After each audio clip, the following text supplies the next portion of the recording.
In 3, 2, 1. 7 things you don't really need to know, but probably should. I'm Jamie East, and this is the Sunday Set. In today's episode, we talk to a climate scientist about this heat wave. It turns out being hangry is a real thing, and a conversation about dogs' belly buttons. But first, it was on this day in 1959 that paleoanthropologist Mary Leakey discovers the partial skull of a new species of early human ancestor. Zinjanthropus bozai, or Zinj, walked the Earth almost 2 million years ago.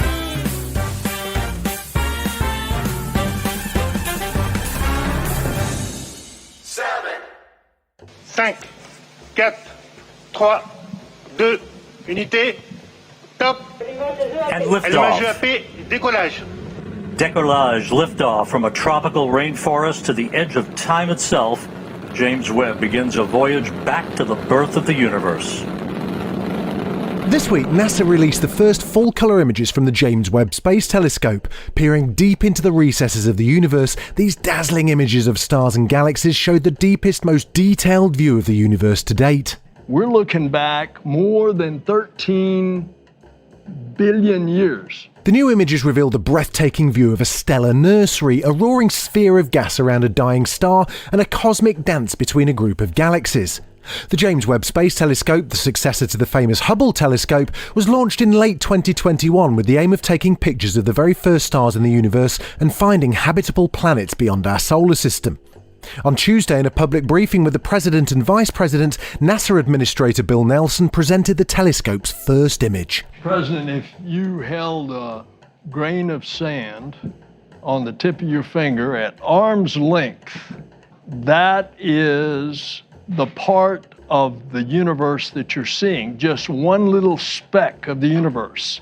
You're seeing galaxies that are shining around other galaxies whose light has been bent, and you're seeing just a small little portion of the universe. 100 years ago, we thought there was only one galaxy. Now, the number is unlimited. And in our galaxy, we have billions of stars or suns, and there are billions of galaxies with billions of stars and suns. We're looking back more than 13 billion years. And they plan to go back further. They're going back about 13.5 billion years, and since we know the universe is 13.8 billion years old, we're going back almost to the beginning. And it's not just galaxies and stars, as the James Webb's designed to take images in infrared, allowing it to view objects a human eye can't see. NASA researchers hope to also discover distant habitable planets. And when you look at something as big as this is, we are going to be able to answer questions that we don't even know what the questions are yet. The image showcased on Tuesday is just the first of many to be released from the telescope, but it was powerful enough to bring some NASA scientists to tears. In an interview with Reuters, NASA Associate Administrator Dr. Thomas Zerkbuchen shared his feelings. To the untrained eye, this is a red speck. But to the trained eye, this is why we built this telescope, and it's working and it's there.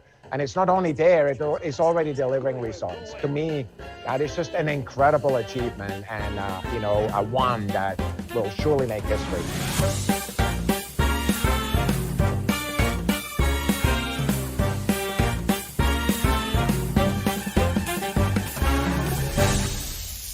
Many of us have seen a glorious Sunday afternoon with lots of sunshine and some high temperatures. In the week ahead, the talk is definitely one of temperatures. A hot start for many of us, somewhat cooler for the Right now, the UK and continental Europe are sweltering in a heat wave, you may have noticed. It's so hot that the Met Office has issued an amber weather warning for extreme heat across a large part of the UK. The national forecaster now believes there's a 1 in 5 chance that Britain could soon record its hottest ever temperature. Some models even indicate we could hit a scorching 40 degrees Celsius. So why is it so hot right now? Well, to find out, we spoke to Mariam Zakaria from Imperial College London's Grantham Institute for Climate Change. Heat waves are generally driven by high-pressure systems. Now, in this part of the world, there is this one particular system called the Azores High, which normally sits off the coast of Spain, but somehow this year it has been sitting expansively over Western Europe as well as the UK. And this has sort of been driving the hot conditions that we have been seeing in this part of the world right now. What are are the dangers of this type of heat in the UK? So this part of the world is not used to high temperatures. Temperatures above 25 degrees Celsius is treated to be a heat wave threshold. Now, what happens is when temperatures cross 32 degrees Celsius, if you are not taking proper precautions, it can prove to be fatal. And by fatal, I mean that it would mostly be some section of the community would be more impacted than the others. For example, the young children who are going to school or the elderly would be more impacted by the high temperatures. So what connection is there between human activity and these heat waves? A major consequence of human activity is global warming, as we all know. Now, as there is an overall warming, we see that, the different global regions also warm. Now, that means that, the high temperatures that were unusual in the past is now becoming more frequent in recent years. And as a result, you see these high temperatures happening more frequently. And that is what causes heat waves.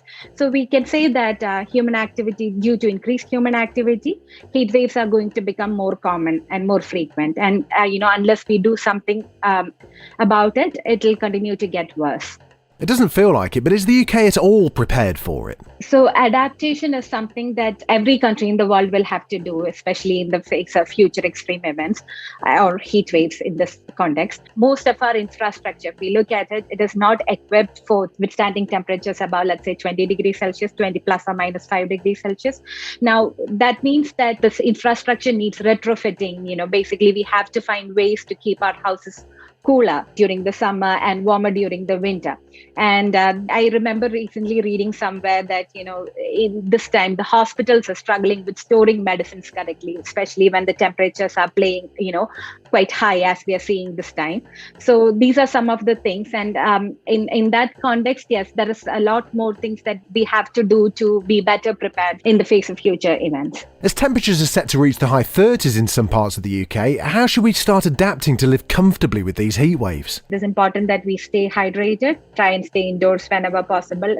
We know that we are having good weather in terms of, because it's generally very cold in this part of the world. But, it is very important that we stay hydrated and make sure that the windows are closed and, we keep the curtains closed during the heat to, sort of keep the house, indoors cooler. Still to come on the Sunday 7, why some people just can't catch COVID and a scientific explanation of hangry.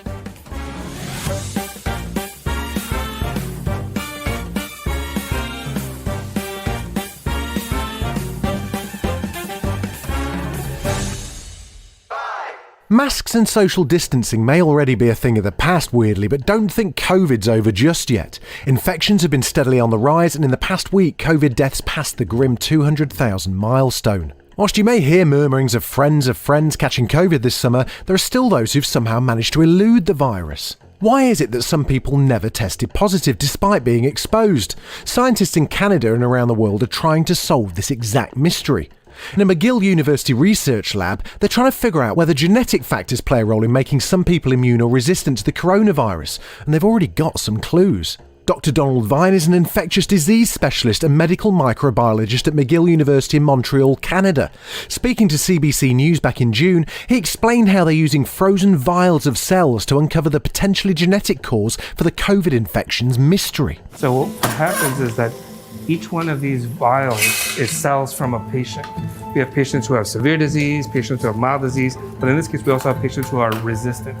And these cells are cryopreserved so that they're still alive when we thaw them out. Inside these frozen vials are cells which house genes which help shape a person's traits. This is our gold mine. Every person we see, we need to get these cells and we need to freeze them down. Genes passed over from one generation to the next give cells specific instructions, like a biological recipe book for making proteins. Proteins are the building block for everything in your body, from bones and blood to muscles and fighting infections. We don't think that this is going to be one gene that's found across the world. We think that there will be, in different populations, different genes that account for resistance. Samples from seemingly virus-resistant individuals have helped researchers in the past to come up with treatments to fight other infections, including malaria and HIV. Like the coronavirus, HIV must latch onto receptors from our cells in order to get inside and cause an infection, but some people have gene mutations that don't allow this to happen. What happens in HIV is that receptor in the people who are resistant is mutant. It's not expressed properly. And that means that the virus can't attach.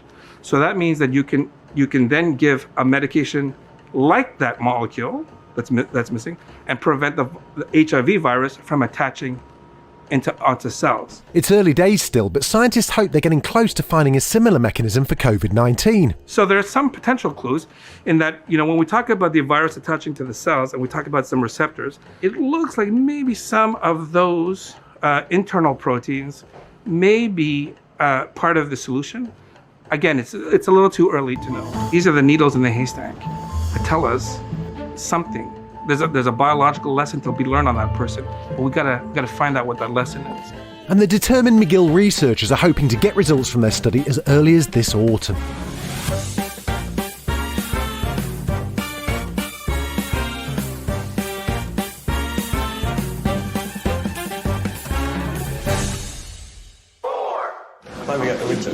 Okay, which one of you losers nicked my deodorant? Who'd want to smell like you? Who would have smelled like you? Brilliant. Witty. Zip it, shrimpy. Dan. Eat a Snickers. Why? Because you turn into a right diva when you're hungry. You're not you when you're hungry. Snickers. Snickers has built a whole brand on it, but now scientists have proved that hangry is a real thing. Professor Viren Swamy is the Anglia Ruskin social psychologist who set out to study it, and we caught up with him for some more details. So, Professor Swamy, your latest study looks at the link between hunger and emotions. How did it come about?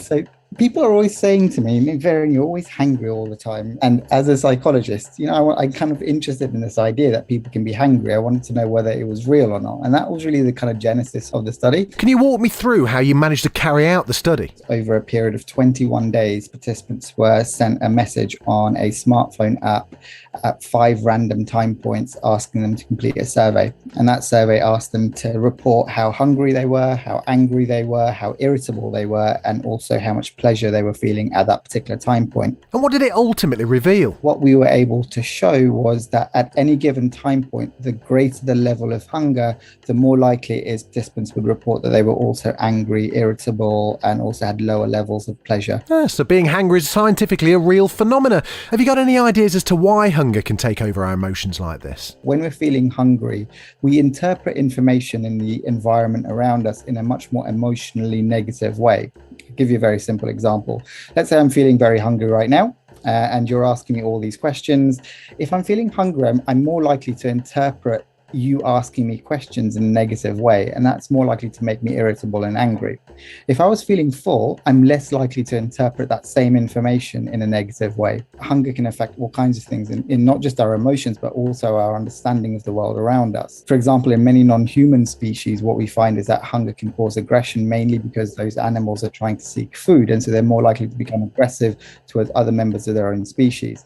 So the idea that hunger can affect our emotions is quite long-standing, but applied here, it basically suggests that our view of the world becomes more colored by the fact that we are experiencing hunger. So hunger becomes the source of negativity. Well, now we know more definitively that this link exists. What are the implications? I think it's really important, firstly, to be aware that being hungry is a real thing. In very simple terms, when you're hungry, you're more likely to be irritable and angry. So being aware of that is really useful. I think the other really important implication, though, is the idea of affect labeling. Basically means putting a label on your emotions. When you're feeling something, labeling that emotion can help you understand what you're experiencing. If, for example, you're feeling hungry and you're starting to feel irritable, you might not be aware that your irritability is being caused by your hunger. So being able to label it and say, I'm feeling angry right now, and it's because I'm hungry, is a first step to then being able to kind of resolve that emotion, which is to go and find some food. So having an awareness of that is really important.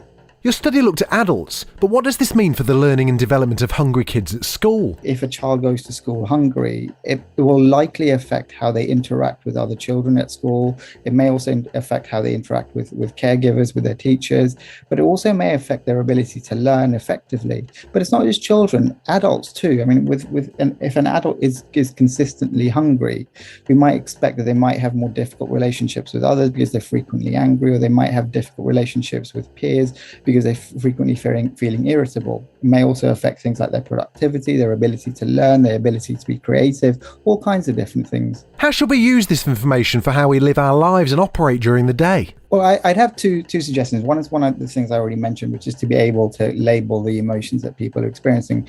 The other thing I would suggest is to learn to eat intuitively. Intuitive eating is basically this idea that we eat in response to hunger rather than to emotional cues. And that's really a very good tool to be able to have, particularly in terms of things like weight management, but also improve psychological well-being. Still to come on the Sunday 7, a brand new tiny arm dinosaur and dog belly buttons right after this.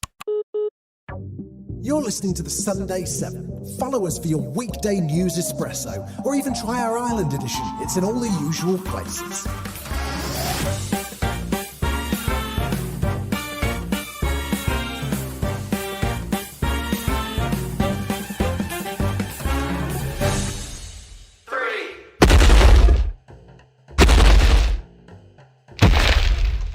It roamed the Earth 100 million years ago. Now it's back from the depths, its remains are revealed for the first time. An international team in Argentina has discovered a new dinosaur species, and according to the findings, it had similar qualities to the well-known Tyrannosaurus rex, including its tiny weeny little arms. Not only did the researchers discover one of the most complete skulls of a large meat-eating dinosaur ever, but it was also a species that had never been found before. This is a highlight of my career in many ways. Peter Makovicky is one of the leaders of what was an international team. They named their find Meraxes gigas after the fictional dragon from one of the Game of Thrones books. Apparently one of the team's a big fan. We bandied about several other possible names. This one had sort of the best ring to it, I would say. Kind of rolls off the tongue. Meraxes was about the size of a bus. It was more than 10 metres long and weighed more than 4,000 kilograms. But one thing that makes the discovery particularly important is what it says about evolution. It developed completely separately from other big-headed and small-armed dinosaurs. The T-Rex, for example, didn't come around for another 20 million years, but they somehow evolved in exactly the same way. Their arms got smaller and their heads grew bigger and more important for hunting. They're the main tool, if you will, for procuring and manipulating food items of presumably very large size. This discovery has also led researchers to speculate other ways their tiny weeny little arms could have been used. Juan Canal, the lead author of the study, has said that although the arms were too short for hunting, he thinks they were used in other kinds of activities, like holding the female during mating. The team's still studying these fossils, but they're sure to go back. There's much more to be excavated, and there may still be loads more secrets to be uncovered.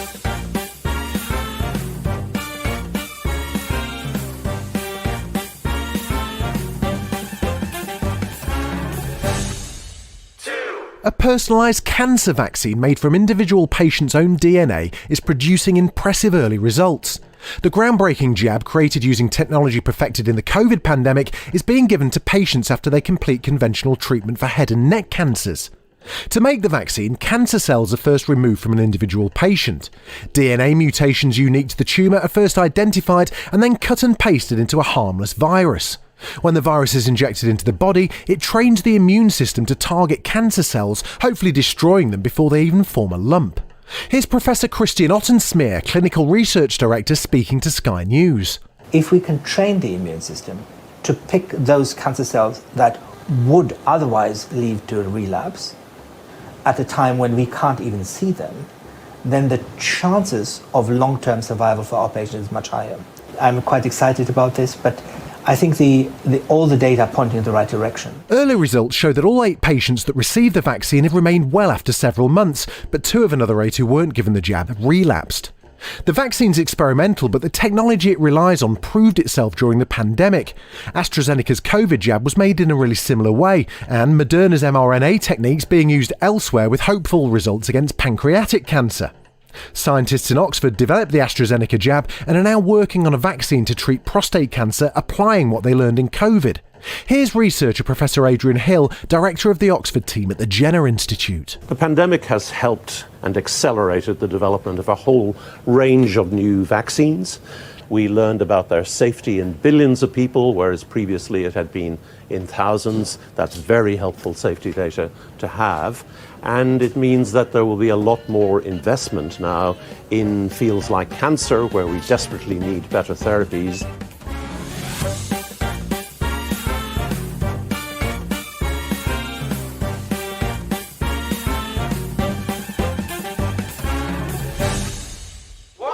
We recently came across an article in the Smart 7 office which made us all ask ourselves, do dogs have belly buttons? I had no idea. It turns out all but one of us had ever seen one.